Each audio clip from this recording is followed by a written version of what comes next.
많은 사람들이 이렇게 이야기를 합니다. 이전에 어느 시대보다도 우리는 더 풍요롭고 행복한 조건들을 가지고 있다. 그러나 현실은 그렇지 못하다라고 하는 이야기들을 자주 합니다. 행복에 대한 기대와 꿈은 누구나가 다 가지고 있습니다. 그러나 정작 행복하게 살아가는 사람들은 극히 드문 것을 보게 되어집니다. 행복한 삶이라고 하는 것은, 행복한 인생이라고 하는 것은 우리가 이 세상에 태어났다고, 그리고 결혼을 했다고, 그리고 가족이 있다고 그냥 주어지는 것은 분명히 아닌 것 같습니다. 섬세한 노력과 관리로 얻게 되어지는 인생의 삶의 열매가 아닌가, 그런 생각을 해봅니다. 우리는 패션 디자이너가 우리의 삶을 얼마나 멋있게 만드는지, 그리고 헤어 디자이너가 우리의 얼굴을 얼마나 아름답게 만들어지는지를 잘 알고 있습니다. 행복이라고 하는 것도 아주 섬세한 디자인이 필요하다. 그래서 행복한 인생을 살아가는 사람들은 행복한 유능한 디자이너가 되어져야만 한다, 이런 생각을 가져봅니다.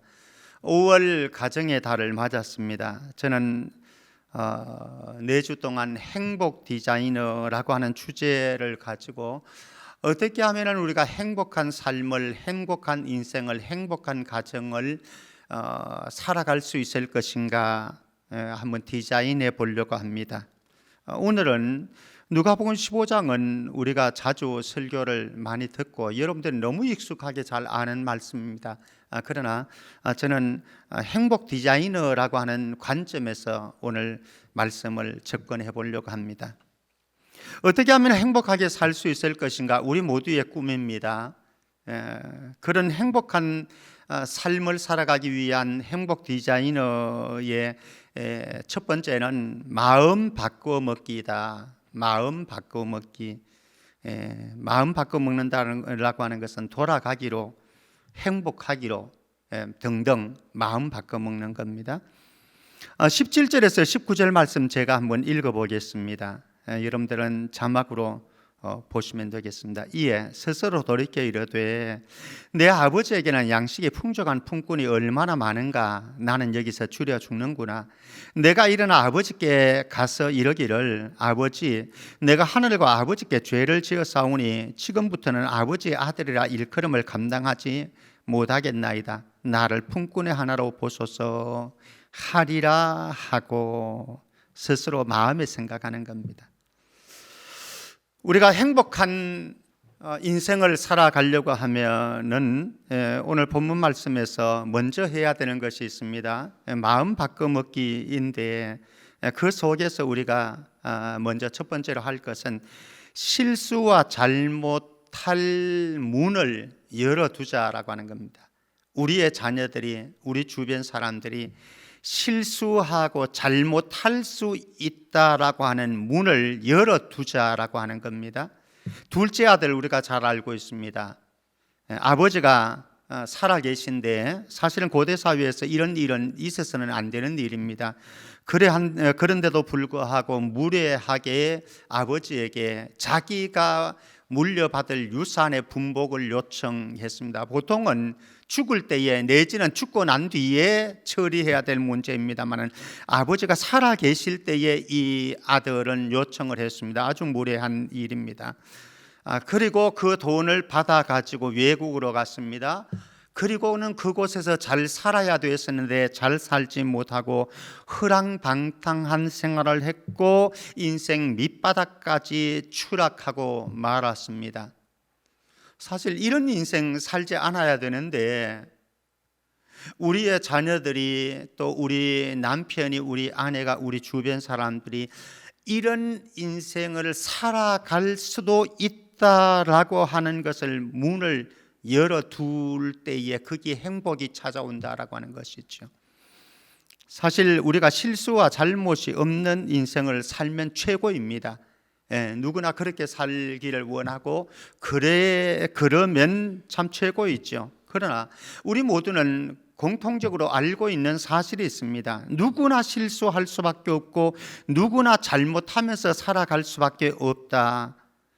그리고 우리는 실수와 잘못을, 우리의 자녀들이, 손자 손녀들이 실수하고 잘못을 했을 때에 잘못을 바로 잡는 것은 매우 필요합니다만 지나친 비난과 정죄가 우리의 자녀들과 손자 손녀들과 우리 주변 사람들을 불행으로 몰고 가더라라고 하는 거죠. 그런데 정작 한번 생각을 해보십시다. 우리가 우리의 자녀들에게, 우리의 손자 손녀들에게, 우리의 주변 사람들에게 비난을 합니다. 책망을 합니다. 그러면은 비난하고 책망하는 본인은 어떻습니까? 사실 우리도 생각을 해보면은 부모가 됐지만은 또 할아버지가 됐지만은 성장하면서 저도 실수를 많이 했고 잘못도 많이 했습니다. 그렇게 우리는 자랐고 그렇게 우리는 어른이 되어졌습니다. 그렇다고 한다면 우리의 자녀들도 역시 그렇게 자랄 수 있지 않겠습니까? 우리의 손자 손녀들도 그렇게 성장할 수 있지 않겠습니까? 우리 주변의 사람들도 그렇게 또 자라는 것이고 그렇게 성장해 가는 것이고 그렇게 성숙해 가는 것 아니겠습니까? 그런데 나는 그렇게 살았는데, 아니 또 지금도 그렇게 살고 있는데 너희들은 그렇게 하면 안 된다, 너희들은 그렇게 살면 안 된다 라고 하면서 엄격한 잣대를 갖다 대는 것은, 그것은 어느 도단이고 이중잣대이다라고 하는 거죠. 만약에 우리의 자녀들이, 우리의 손자 손녀들이 잘못하면 안 된다, 그것을 여러분들이 지나치게 정죄를 하고 비난하고 그리고 책망을 한다고 한다면 여러분들도 잘못을 안 해야 됩니다. 실수를 안 해야 합니다. 그것이 정당하지 않습니까? 그런데 사실은 우리 모두가 잘 알고 있는 건 실수를 통해서, 잘못을 통해서 우리는 철들게 되어졌고 성장하게 되어졌고 그것을 통해서 우리는 좀 더 나은 인생을 살아온 것이 사실이다라고 하는 거죠. 그럼 인정하자라고 하는 겁니다. 우리의 자녀들이 실수하는 것도, 우리의 손자 손녀들이 때때로는 잘못을 하는 것도 인정을 해주고, 그리고 그 실수와 잘못의 문을 열어줄 때에 그 다음에 그들에게 또 새로운 인생이 다가오는 것 아니겠습니까? 두 번째, 여기에 아주 소중한 것이 있습니다. 무엇인가 하면 깨달음과 돌이킴이라고 하는 거죠. 이 둘째 아들은 오늘 제가 읽어드렸던 것처럼 깨달았습니다. 그리고 돌이켰습니다. 문제는 우리가 실수를 했다, 잘못을 했다, 잘못된 길을 걸어갔다, 추락한 인생을 살았다, 물론 그렇게 하지 않으면 좋겠지만은 사실은 그게 문제는 아닌 거죠. 문제는 무엇입니까? 실수를 했는데, 잘못을 했는데 잘못된 길에서 깨닫지 못하고 돌이키지 못하고 잘못을 인정하지 않는 그것이 문제이다라고 하는 거죠. 우리의 자녀들 왜 실수 안 하겠습니까? 손자 손녀들 왜 잘못 안 하겠습니까? 그러나 중요한 것은 그들이 깨닫고 돌이키게 되어지면은 그들이 성장하게 되어지는 거죠. 새로운 인생이 그들에게 열려지는 거죠. 문제는 곧 깨닫고 돌이키는 요게 작동하느냐 작동하지 않느냐에 따라서 우리의 인생은 달라질 수 있다라고 하는 거죠. 세 번째로, 실수와 잘못할 문을 열어두고 그리고 깨달음과 돌이킴이 필요하고, 세 번째는 마음 바꿔 먹기입니다. 마음 바꿔 먹기. 이 둘째 아들은 마음을 바꾸어 먹었습니다. 내가 여기에서 계속 있으면 안 되지. 아버지에게로 돌아가자. 원 위치로 돌아가자.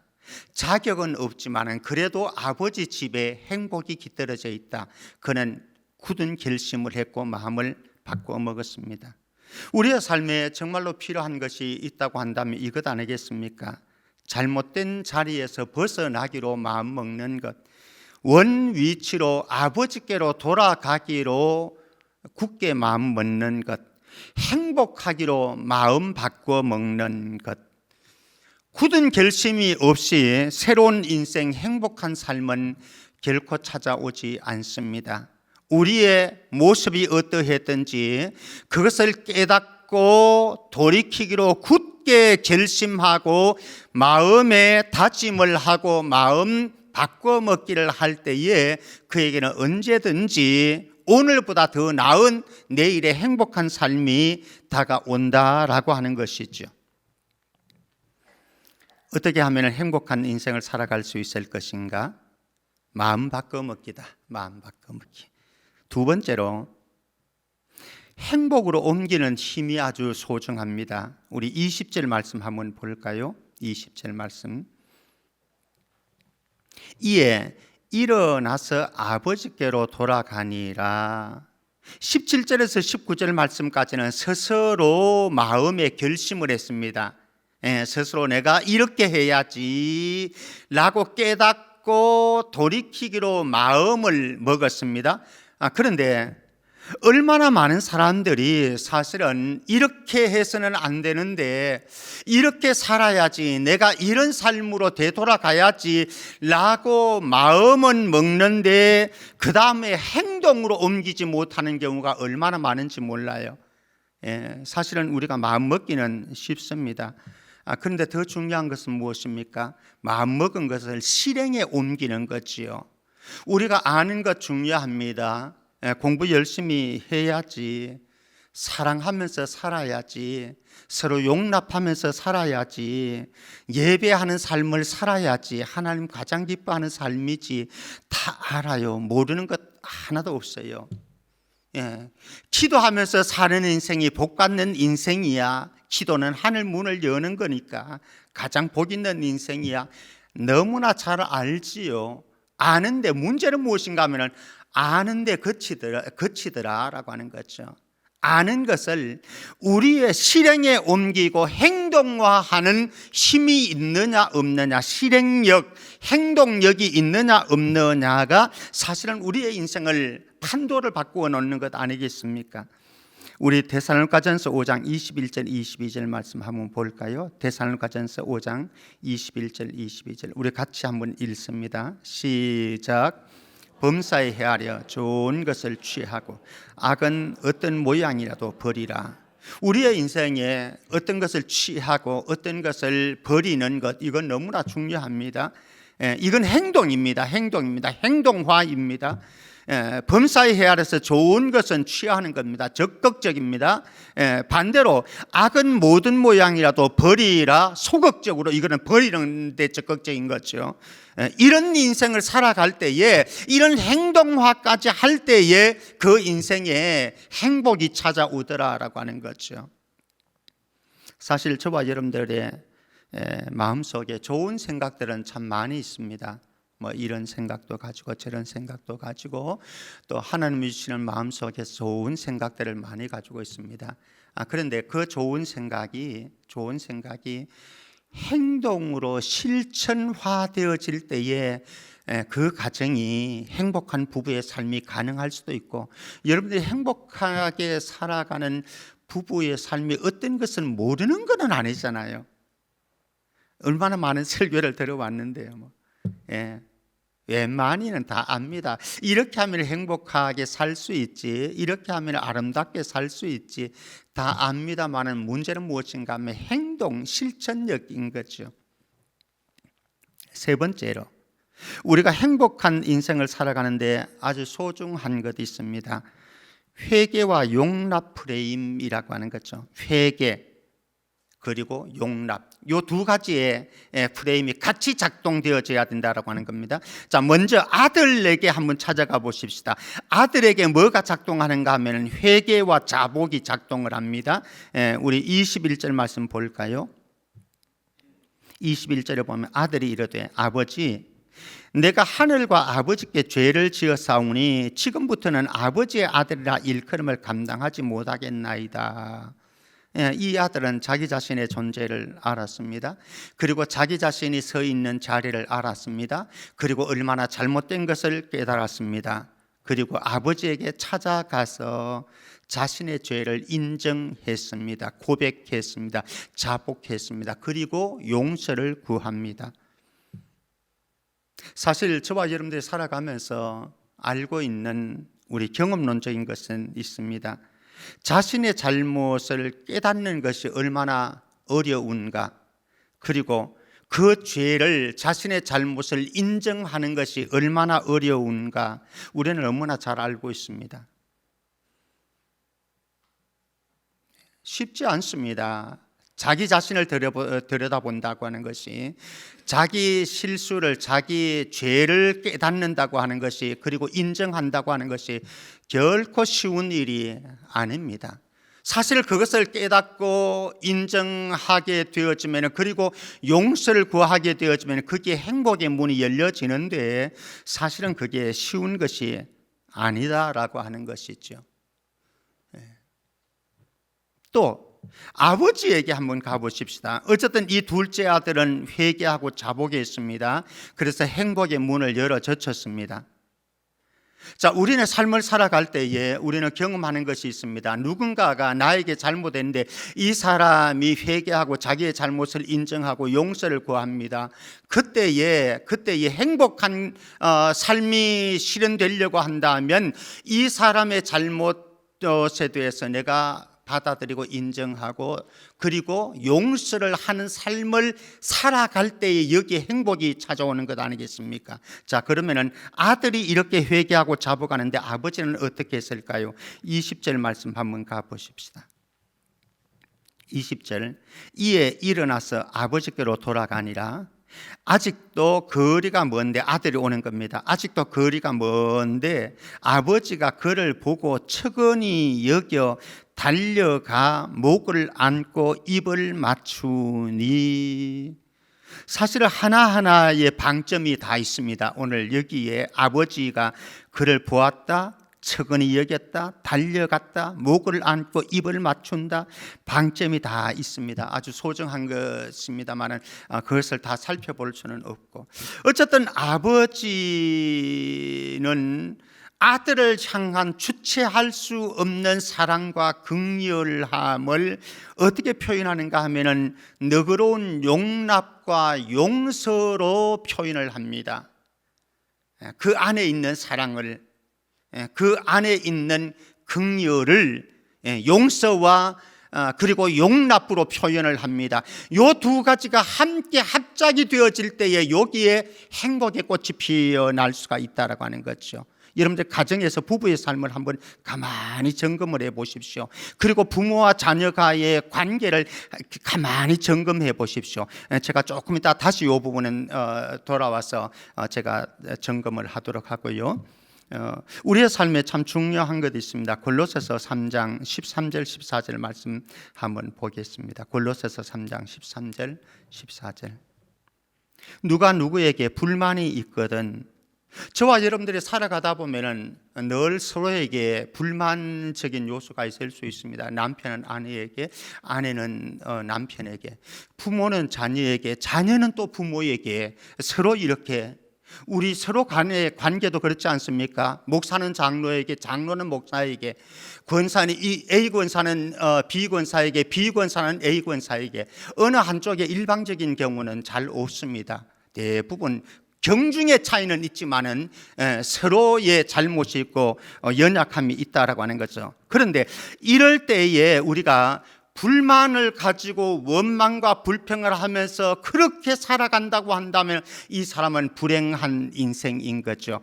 말씀으로 다시 13절 돌아가 보면요, 누가 누구에게 불만이 있거든 서로 용납하여 피차 용서하되 라고 말씀합니다. 이렇게 되어질 때에 여기에 행복의 꽃이 피어오더라라고 하는 거죠. 이런 가정이 행복하더라라고 하는 겁니다. 불만이 있을 수 있습니다. 그러나 그때에 서로 용납하고 피차 용서하는 것. 그런데 저와 여러분들이 살아가면서 어떤 불만적인 요소가 생길 때에 우리가 용서하고 용납하는 삶이 그렇게 쉽지만은 않더라라고 하는 겁니다. 아내를 용서하는데, 남편을 용서하는데, 그리고 자녀를 용서하는데, 부모를 용서하는데, 용서하고 용납하는 삶이 그렇게 쉬운 것만은 아니더라라고 하는 거죠. 특별히 나에게 깊은 상처를 주었던 사람이 있다고 한다면 정말로 그 사람은 용서하고 싶지 않은 것이 사실입니다. 비록 그 사람이 나에게 사과를 한다고 할지라도, 용서를 구한다고 할지라도 우리의 감정이 사실은 그 사람을 용서하고 싶지 않은 경우들이 우리는 많이 있습니다. 사실 저와 여러분들이 용납하고 용서의 삶을 살아가는데 때로는 내 자신이 용서할 힘이 없고 용납할 힘이 없는 것을 느낄 때가 있습니다. 정말로 못하겠어요. 용서를, 용납을. 다른 것은 할 수 있는데, 다른 사람은 할 수 있는데 저 사람의 저 행동은 정말로 내가 용납을 못하겠어요. 힘이 없습니다. 용서할 힘이 없습니다. 말씀 다시 돌아가면 이렇게 말씀을 합니다. 13절입니다. 계속해서 서로 용납하여 피차 용서하되 주께서 너희를 용서하신 것 같이 너희도 그리하고. 혹시 여러분들이 그 누군가를 용서해야 되겠는데, 용납해야 되겠는데 잘 안 되는 분이 있다고 한다면 기억하십시오. 주께서 나 같은 자를 그렇게 용서해 주셨고 용납해 주셨다라고 하는 겁니다. 그거 기억하면 우리는 못할 것도 없습니다. 그리고 한 걸음 더 나가서 14절 말씀, 이 모든 것 위에 사랑을 더하라. 이는 온전하게 매는 띠니라. 주님이 부어주셨던 사랑을 기억해 보십시오. 아니, 지금도 저와 여러분들에게 부어주시는 주님의 사랑을 기억해 보십시오. 우리가 우리의 힘으로, 우리의 의지적으로, 우리의 어떤 노력으로 용서는 잘 안 될 수도 있습니다. 어느 정도는 될 수가 있을지 모르지만 한계가 부딪힐 때가 있습니다. 용서할 힘이 역부족인 경우가 있습니다. 그때에 우리에게 중요한 것, 주님이 나 같은 자를 그렇게 용서해 주셨는데 거기에서 한 걸음 더 나가서 주님, 내가 용서하고 싶은데 또 용서해야만 마땅한데 하나님의 말씀이 우리에게 그것을 요구하니까, 그런데 제가 용서할 힘이 없습니다. 나에게 용서할 힘을 부어주십시오. 더 큰 풍성한 사랑을 부어주십시오. 하나님이 우리에게 그 사랑을 부어주실 때에 우리는 용서가 가능한 삶을 살아갈 수 있다. 그때에 우리는 행복을 되찾을 수 있다라고 하는 것이지요. 제가 조금 보류해 두었던 부분입니다. 회개와 용서의 어우러짐이 있을 때에, 회개와 용서의 어우러짐이 있을 때에, 함께 작동할 때에, 이 두 가지가 함께 작동하지 않으면 안 됩니다. 이 두 가지가, 회개가 작동해야 되고요, 잘못을 깨닫고 용서를 구하는 회개가 작동해야 되고, 회개가 작동할 때에 또 한쪽에서는 용서를 해주는 것이 작동할 때에, 이 두 가지가 작동할 때에 진정한 행복이 우리에게 다가온다라고 하는 겁니다. 그러기 위해서 우리 몇 가지 한번 생각해 볼 것이 있습니다. 첫 번째는 회개도 용서도요, 여러분들이 회개하는 것도 또 용서를 구할 때 용서를 해주는 것도 모두 누구를 위한 것인가 하면요, 나 자신을 위한 겁니다. 다른 사람을 위한 게 아니에요. 나 자신을 위한 게예요. 엄밀히 보면 여러분들 자신을 위한 겁니다. 우리는 착각을 하는 경우가 있습니다. 자, 두 번째로, 진정한 용서를 위해서는요, 진정한 용서가 나오기 위해서는요, 잘못한 사람의 깨달음과 회개와 돌이킴이 선행되어져야 됩니다. 우리의 자녀들이 잘못을 깨닫고 회개하고 돌이킬 때에 여기에 진정한 용서가 작동하게 되어지는 거죠. 자, 그런데 여기에서 상대방이 나에게 용서를 구할 때에 정말로 행복을 만들려고 하는 사람은요, 주저하지 말고 용서를 선택하라라고 하는 겁니다. 우리의 가족들 가운데 누군가가 잘못을 했을 때에 용서를 구한다, 잘못을 깨닫고 용서를 구한다라고 한다면 계산하지 말고요, 하나님의 말씀에 의해서 용서를 작동시키는 겁니다. 그런데 어려운 문제는 아까 전에 제가 좀 다시 다루겠다라고 하는 부분이 이 부분입니다. 만약에 상대방이 깨닫지도 못하고 회개하지도 않고 돌이키지도 않으면 어떻게 해야 합니까? 사실 우리의 삶 속에서 진짜 어려운 부분은 이 부분입니다. 저 사람은 나를 아프게 해놓고 나를 가해를 해놓고 나를 힘들게 해놓고 전혀 깨닫지도 못합니다. 회개할 생각도 없습니다. 돌이키지도 않습니다. 그러면 어떻게 해야 되나요? 그래서 사람들은 내 속에 상처를 안고 보복의 칼을 갈지 않습니까? 그런데 보복의 칼을 가는, 미움과 정오의 칼을 가는 순간 나는 행복할 수가 없지요. 불행할 수밖에 없는 거죠. 그래서 우리에게 소중한 것은 저 사람이 예를 들어서 깨닫지를 못하고 회개하지도 못하고 용서를 구하지도 않을지라도 나 자신의 마음속에서 저 사람을 용서해 버리는 겁니다. 저 사람이 반응에 상관없습니다. 저 사람의 행동에 상관없습니다. 왜 그렇게 해야 되느냐? 우리 안에 있는 미움과 정오는요, 여러분들 스스로를 포박하는 어떤 줄과도 같은 것입니다. 그래서 여러분들이 불행한 삶에 매여 있게 만드는 것이 바로 우리의 마음속에 쌓아놓은 정오와 미움이라고 하는 감정이라고 하는 거죠. 그러니까 나를 행복하게 만들 수 있는 비결은 무엇인가 하면 저 사람의 행동과 저 사람의 깨달음과 저 사람의 회개함과 저 사람의 용서를 구하는 것, 이거는 차후의 문제입니다. 그것 상관없이 우리는 저 사람을 용서하기로 내 마음속에 선택하는 거예요. 여러분들의 남편이, 여러분들의 자녀가 여러분들에게 어떻게 하든 깨닫든지 깨닫지 못하든지 용서를 구하든지 용서를 구하지 않든지 상관없이 내 마음속에 용서하기로 작정하고 주님 앞에 그렇게 살아가면은 그 사람 몫은 그 사람 하나님이 또 하시는 것 아니겠습니까? 나는 내가 살기 위해서, 사실 미움이라고 하는 것, 정오라고 하는 것은 무엇입니까? 자기 살해거든요. 내가 나 자신을 살해하는 것이거든요.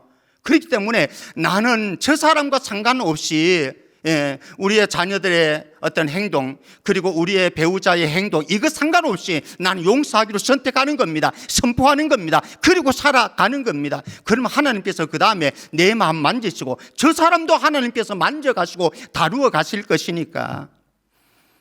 정말 중요한 것 있습니다. 무엇인가 하면요, 우리의 삶이 행복한 인생을 걸어가려고 하면은 이 부분이 오늘 말씀의 핵심입니다. 풍성한 잔치를 만들어주는 것입니다. 풍성한 잔치를 만들어주는 것. 여러분들 주변에 둘째 아들과 같은 탕자가 있다고 한다면, 그런 사람이 있다고 한다면 여러분들은 어떻게 반응하시겠습니까? 아마 분노가 일어나겠지요. 그리고 그 사람을 비난하겠지요. 책망하겠지요. 그리고 빗자루를 들고 집안에서 내쫓으려고 쫓아가겠죠. 두들겨 패려고 하겠죠. 그런데 오늘 여기에 나타나는 아버지는 달랐습니다. 아버지는 달랐어요. 아버지에게 한번 찾아가 보시겠습니다. 22절 23절 보십시다. 22절 23절. 아버지는 종들에게 명령을 합니다. 제일 좋은 옷을 내어다가 입혀라. 손에 가락지를 끼워 주어라. 발에 신을 심겨 주어라. 그리고 살찐 송아지를 끌어다가 잡아라. 우리가 먹고 즐기자. 사실 여기에 한 부분 한 부분의 의미가, 깊은 의미가 있습니다만은 그 부분은 시간상 다루지는 않습니다.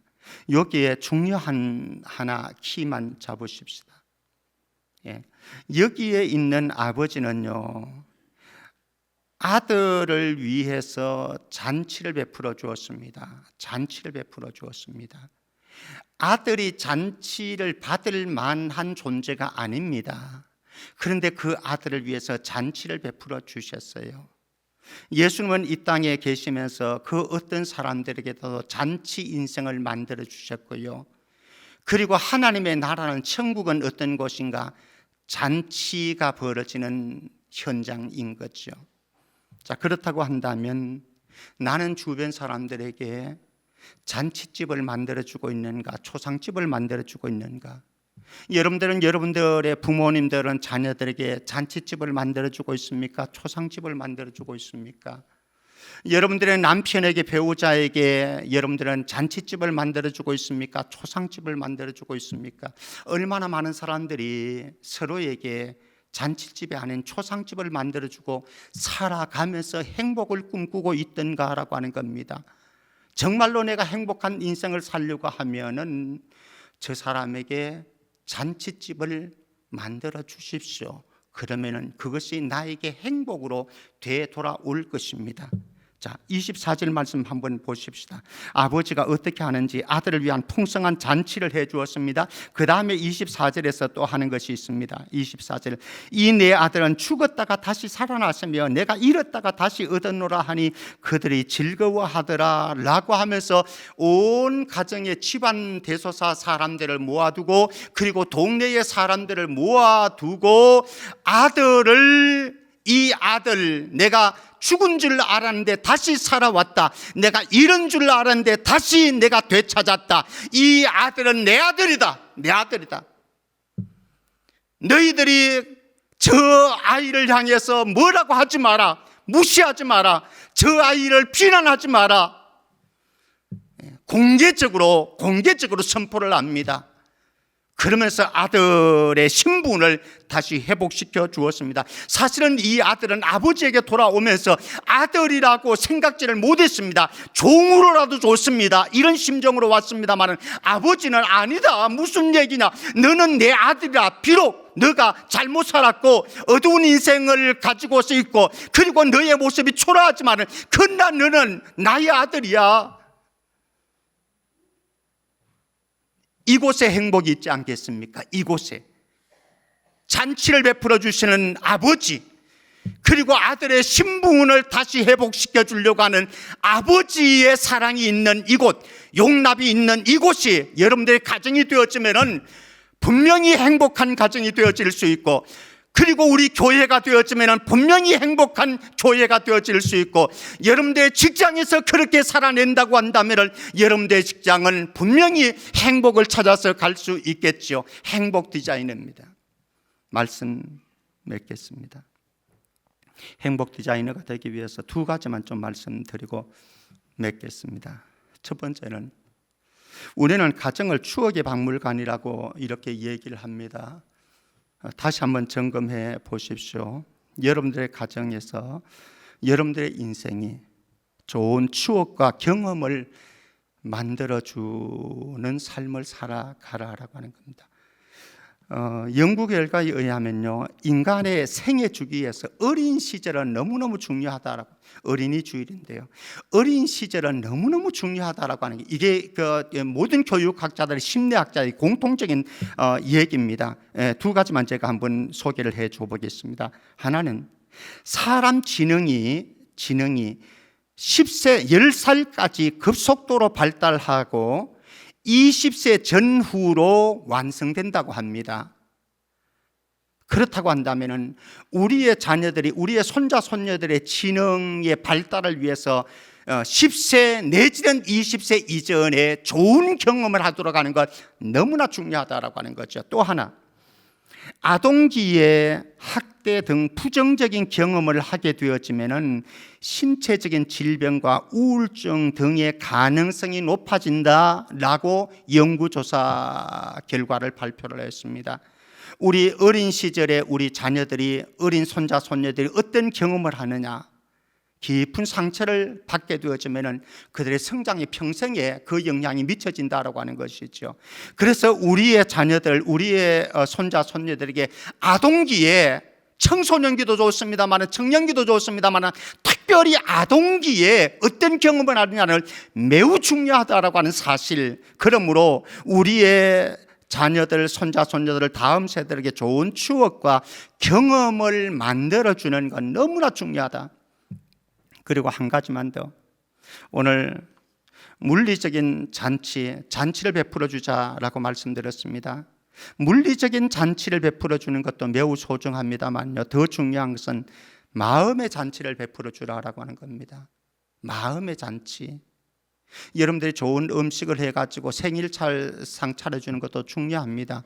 근데 그것보다 더 중요한 것은 무엇인가 하면요, 여러분들의 자녀들, 여러분들의 손자 손녀들, 여러분들의 배우자, 여러분들의 가족들 마음의 평온함과 행복과 기쁨이 깃돌도록 마음의 잔치를 베풀어 주십시오. 그 속에 행복이 찾아오는 것이지요. 우리 모든 성천의 공동체 가정들이 5월 달에 잃어버렸던 행복들 다시 회복하고 되찾고자 하는 노력들이 있어지기를 주의 이름으로 축복합니다.